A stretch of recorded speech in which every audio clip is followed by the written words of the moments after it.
Hello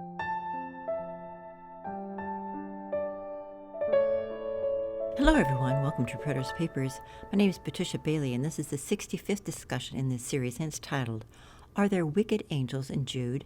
You can find this 2-page printable fact sheet at preteristpapers.com.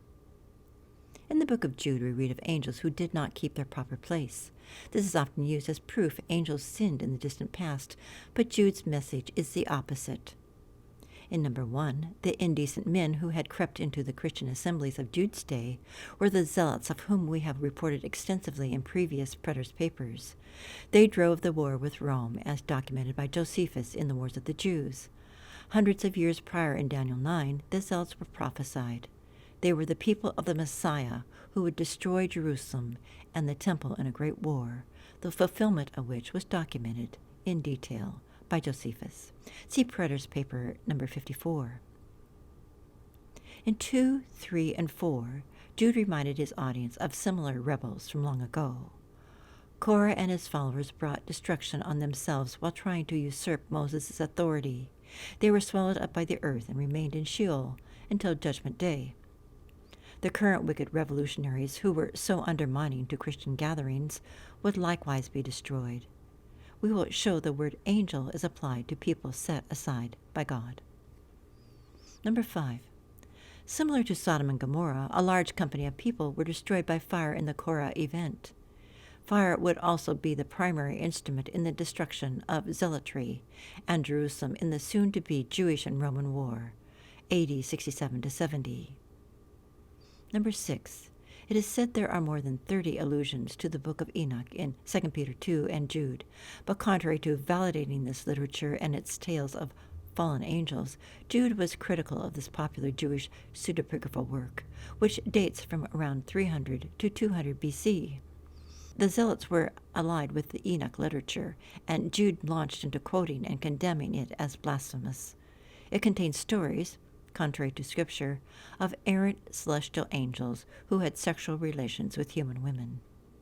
Number 7 to 8 is an aside where Jude explained the gentle nature of angels and their single-minded service to Yahweh.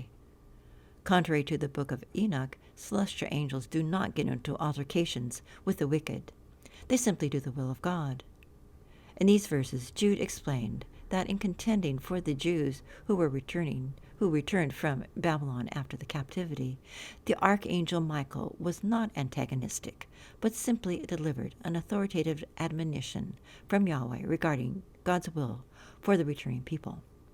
Number 9.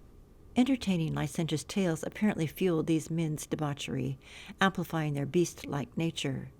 Verse 10 links the rebels to the beast of Revelation. See also Preterist paper number 55. Number 10. Jude likened the current rebels to other infamous rebellious ones from the Tanakh: Cain, Balaam, and Korah. In 11 and 12, Jude drew out many of the negative images found in the book of Enoch and applied them to its adherents. In an ironic twist, he stated it is against these indecent men who were spreading blasphemous doctrine and upheaval that the Lord would come, bringing his 10,000 righteous angels. In endnote A, the word angelus, which means messenger, can apply to a person or a celestial being. The disciples and John the Baptist were called angelus, as well as spies in Jericho. This is why, due to their elevated station in Israel, Jude called Korah and the other leaders angelus. Endnote B. Scripture teaches celestial angels do not die, and since death is the wages of sin, God's angels do not sin. An eternal sinful entity is an impossibility.